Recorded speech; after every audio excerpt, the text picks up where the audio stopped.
Hello दोस्तों, स्वागत है आप सबका हमारे यूट्यूब चैनल कॉमिक स्टारर पे। और आज हम शुरू करने जा रहे हैं अग्निपुत्र अभय। डायमंड कॉमिक्स में अग्निपुत्र अभय और प्यासी आत्मा का भाग पहला। तो फिर चलिए दोस्तों शुरू करते हैं। संपादक गुलशन राय, कथा महेश दत्त शर्मा, चित्र विनोद भाटिया। हीरक देश के महाराज हिरेंद्र सिंह नींद से एकाएक उठ बैठे। हिरेंद्र, आओ मेरे पास, चले आओ। फिर वही आवाज, क्या करें? सारी बात अभय को बताई महाराज ने। क्या महाराज, आपके स्वर्गीय पिताजी की आत्मा की आवाज़ सुनाई पड़ती है आपको? हाँ अभय, 3 दिन से वह हमें परेशान किए हैं, समझ में नहीं आता क्या करें। यह आपका वहम भी हो सकता है महाराज, और किसी का षड्यंत्र भी। अगर यह षड्यंत्र है तो राजगद्दी हथियाने के लिए भी हो सकता है। आपको किसी पर शक है महाराज? नहीं, यहाँ मेरे सभी भरोसे के आदमी हैं। तभी हिरेंद्र, वही आवाज। चिर परिचित स्वर सुनते ही परेशान हो उठे महाराज हिरेंद्र सिंह। आओ मेरे पास, चले आओ। मेरे स्वर्गीय पिता का स्वर। आवाज तो मैं भी सुन रहा हूँ, पर कोई दिखाई नहीं पड़ रहा है। मुझे सब कुछ स्पष्ट दिख रहा है। मेरे पिता संभालिए महाराज। लेकिन महाराज बेहोश हो चुके थे। तभी अभय को एक परछाई दिखाई पड़ी। दरवाजे के पीछे कोई है, यानी हमारी जासूसी हो रही है। अभय ने एक झटके से दरवाज़ा खोला। वह भाग रहा है, रुक जाओ वरना। उस व्यक्ति ने एक पल के लिए पीछे मुड़कर देखा। तभी मार्ग पर रखा एक गमला उसके पांव से टकराया।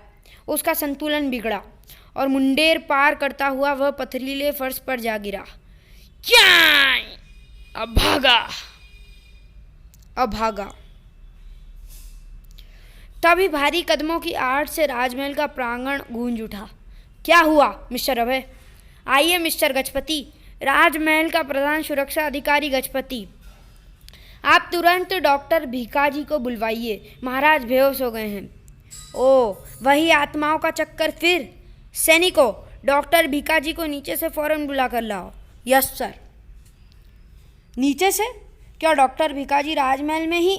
हाँ, जब से महाराज की तबीयत खराब हुई है उन्हें यहीं रहने का आदेश दिया गया है। पर अभी चीखा कौन था? वह।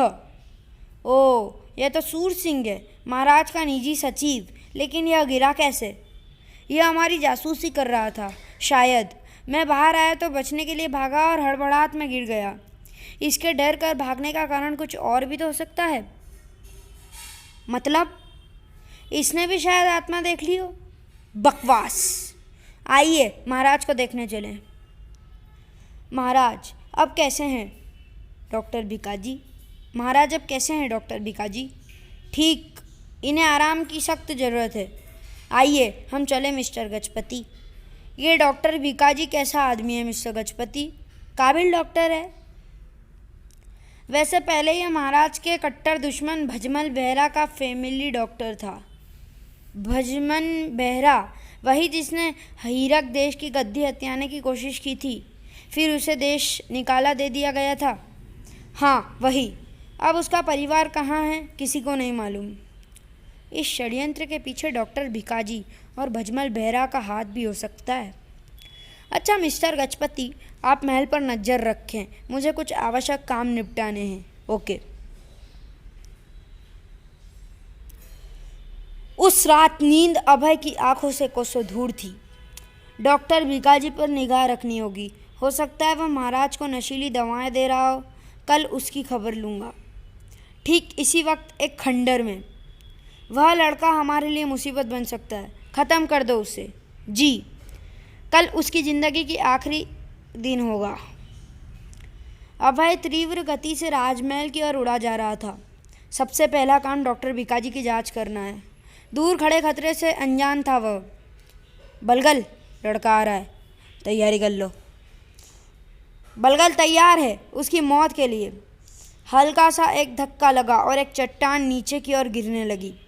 भीषण गड़गड़ाहट सुन ऊपर देखा अभय ने, लेकिन तब तक देर हो चुकी थी। गड़ गड़ गड़ गड़।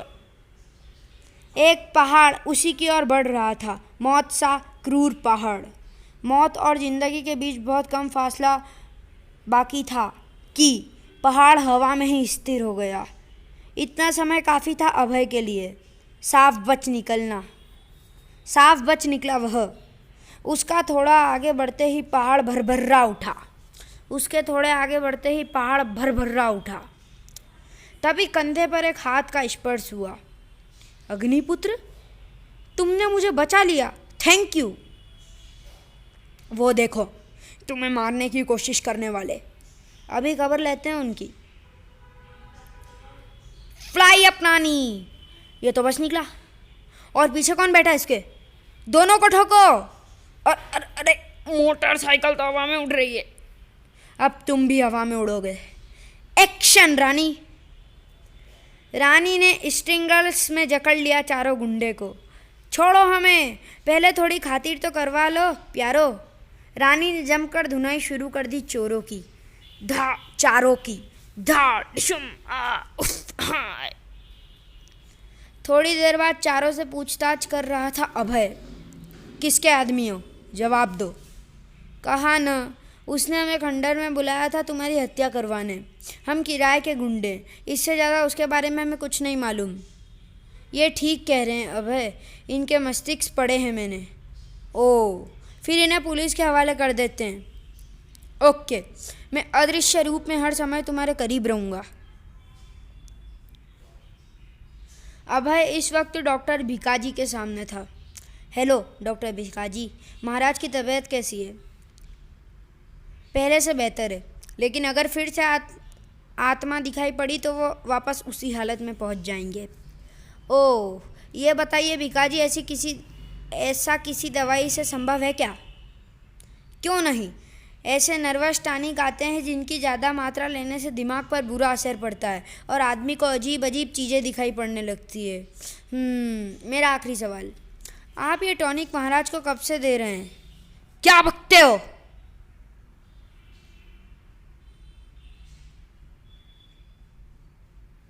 अच्छा, फिर यह बता दीजिए कि भजमल बेहरा इस काम के लिए आपको कितने पैसे दे रहा है? मैं तुम्हारी बदतमीजी का जवाब अभी दे सकता हूँ, लेकिन हमारे देश पर तुम्हारे कई उपकार हैं। Now get out. जा रहा हूँ, पर ध्यान रखना मैं तुम पर नज़र रखे हुए हूँ। अभय पलटा ही था कि उसे अग्निपुत्र दिखाई पड़ा। मेरे पीछे आओ अभय। कहाँ? सवाल ना करो, पीछे बढ़ते रहो। अरे अभय, कहाँ भागे जा रहे हो? रोको मत मुझे। शायद इसे भी आत्माएं नजर आने लगी, महाराज की तरह। एकाएक अभय ठिठक उठा। गायब! अग्निपुत्र गायब? कहाँ गया? अभय आगे कोई एक्शन ले पाता उसके पहले ही कई विचित्र आकृतियों ने उसे घेर लिया। आकृतियाँ जो निश्चित ही इस दुनिया की नहीं लगती थी। कौन हो तुम सब? हम तुम्हारे दोस्त हैं अभय। हम चाहते हैं कि तुम हमारे साथ रहो, हमारी तरह हमारी दुनिया में। हम तुम्हें ले जाने आए हैं अभय, मुझे जाने दो मुझे। बचकर निकलने के सभी रास्ते बंद थे। अभय का मस्तिष्क निष्क्रिय हो चला था। एकाएक सारी आकृतियां गायब हो गई। कौन? आप कौन है? पहले तू कजारव को बता कि तू कौन है और इन दुष्ट आत्माओं के चक्कर में कैसे फंस गया। यह आत्माएं नहीं थी, नजरों का धोखा था, किसी नशीली दवा का असर। मैं हिमालय पर सैकड़ों सालों से साधना कर रहा हूँ वत्स। आत्माओं से रोज मेरी मुलाकात होती है। वे बुरी आत्माएं तुम्हें अपने दल में शामिल करना चाहती थी, मैंने उन्हें भगा दिया है। ओह, आप तो बहुत पहुँचे हुए संत लगते हैं। दर्शन प्राप्त करके मैं धन्य हो गया। अब मुझे हीरक देश को बचाना है। महाराज पर खतरा मंडरा रहा है, आओ मेरे साथ। ओह, आपको यह भी मालूम है? राजमहल में अफरा तफरी मची हुई थी। अभय, तुम भागते हुए कहाँ गए थे? और मिस्टर गजपति कहाँ हैं? मिस्टर गजपति, वह तो मेरे साथ नहीं गए थे। तुम्हारे साथ नहीं गए? लेकिन वे तुम्हारे पीछे ही गए थे और अभी तक नहीं लौटे। अब वह शायद कभी नहीं आएंगे। दुष्ट आत्माएं किसी को नहीं छोड़ती। अगर मैं ठीक वक्त पर ना पहुंचता तो यह बालक भी ना बचता। आपकी तारीफ? आप पहुँचे हुए संत खजुराहो हैं, ये महाराज को ठीक करेंगे। बच्चा ठीक कहता है। मुझे फ़ौरन महाराज के पास ले चलो, वरना खतरा बढ़ जाएगा। लेकिन महाराज अभी बीमार हैं। चुप रहो तुम। आओ बालक, मुझे यहाँ दुष्ट आत्माओं का आभास हो रहा है। मेरा तंत्र दंड उनकी तरंगे ग्रहण कर रहा है। आश्चर्य, यह तो अपने आप महाराज के कक्ष की ओर जा रहे हैं। एकाएक खजुराहो ठहर गया। आत्माएं इस कक्ष में हैं। आज तो चमत्कारी है बाबा, यही महाराज का कक्ष है। खजुराहो ने अपना अनुष्ठान आरंभ कर दिया। यह क्या हो रहा है? कौन हो तुम? इन्हें मैं लाया हूँ महाराज, ये दुष्ट आत्माओं को भगाने आए हैं।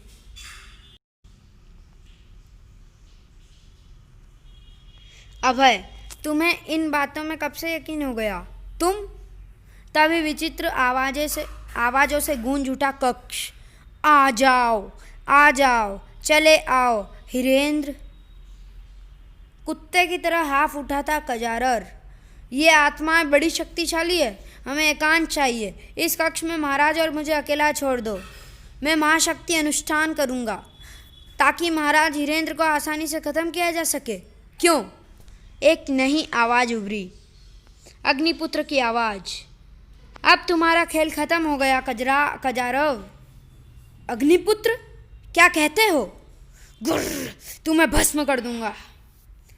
अग्निपुत्र ने झपट कर खजुराहो का मास्क नोच लिया। देखो, सारे फसाद की जड़ गजपति। हाँ, अपने षड्यंत्र की जानकारी है खुद देगा। बको।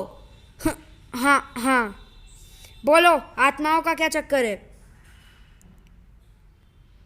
वे आत्माएं नहीं थी, मस्तिष्क को सम्मोहित करने वाले एक रिमोट की करामात थी। गजपति बताने लगा। उस दिन मेरे दोस्त डॉक्टर कान ने अपना एक आविष्कार दिखाने के लिए मुझे अपने घर बुलाया। डॉक्टर कान? वही जिनकी पिछले दिनों हत्या हो गई थी? हाँ, वही। यह सब उसी दिन से शुरू हुआ था जिस दिन डॉक्टर कान की हत्या हुई थी। मैं डॉक्टर कान के घर पहुंचा तो वह बताने लगे, ये देखो मेरा नया आविष्कार दोस्त गजपति। क्या है ये रिमोट जैसा? इस यंत्र में किसी के भी मस्तिष्क को सम्मोहित किया जा सकता है और मस्तिष्क पटल पर कैसी भी आकृति प्रक्षेपित की जा सकती है। देखो, तुम्हारे मस्तिष्क में मैं तुम्हारे स्वर्गीय पिता की आकृति प्रक्षेपित करता हूँ। हाँ, मुझे मेरे पिता स्पष्ट दिख रहे हैं। अब वे मुझे बुला रहे हैं। आ जाओ गजपति, आ जाओ। रिमोट ऑफ होते ही सामान्य स्थिति में था। मैं सामान्य परिस्थिति में था। कमाल का आविष्कार किया है तुमने डॉक्टर कान। Thank you. इसे मैं महाराज हीरेंद्र सिंह को भेंट करूंगा ताकि इसका राष्ट्र हित में उपयोग हो सके। उस पल अचानक ही मेरे दिल में एक इच्छा जाग उठी, हीरक की गद्दी हथियाने की। मैंने डॉक्टर कान पर हमला बोल दिया।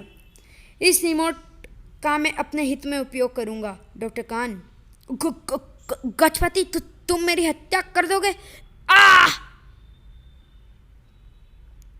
मैंने कान को मार दिया, फिर सूर सिंह को मोहरा बनाकर आत्मा वाला खेल शुरू कर दिया, लेकिन वह बेचारा मारा गया। मैं तुम्हारे रास्ते में आया तो तुमने भाड़े के गुंडों से मुझे भी ठिकाने लगाने की कोशिश की।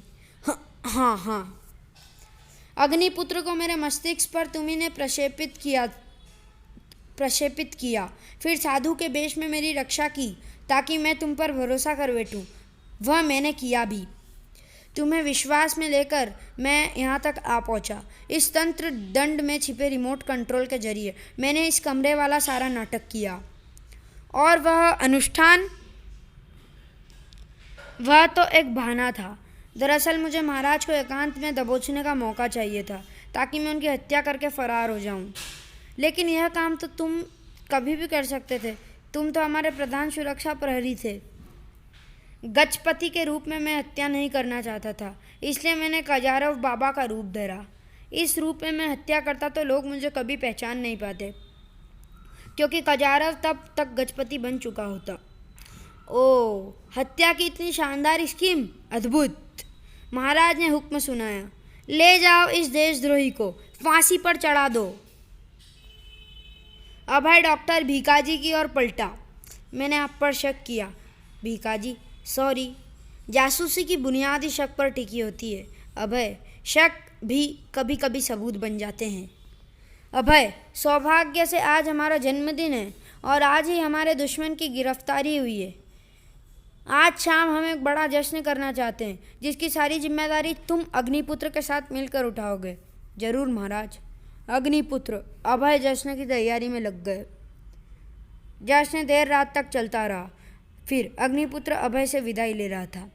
अच्छा अभय, जश्न मनाओ, मैं चलता हूँ। बाय बाय दोस्त। समाप्त। तो दोस्तों, ये कॉमिक आपको कैसी लगी हमें कमेंट में ज़रूर बताइए। मिलते हैं इसके अगली वीडियो में और किसी अगली वीडियो में। तब तक के लिए goodbye. Thanks for watching.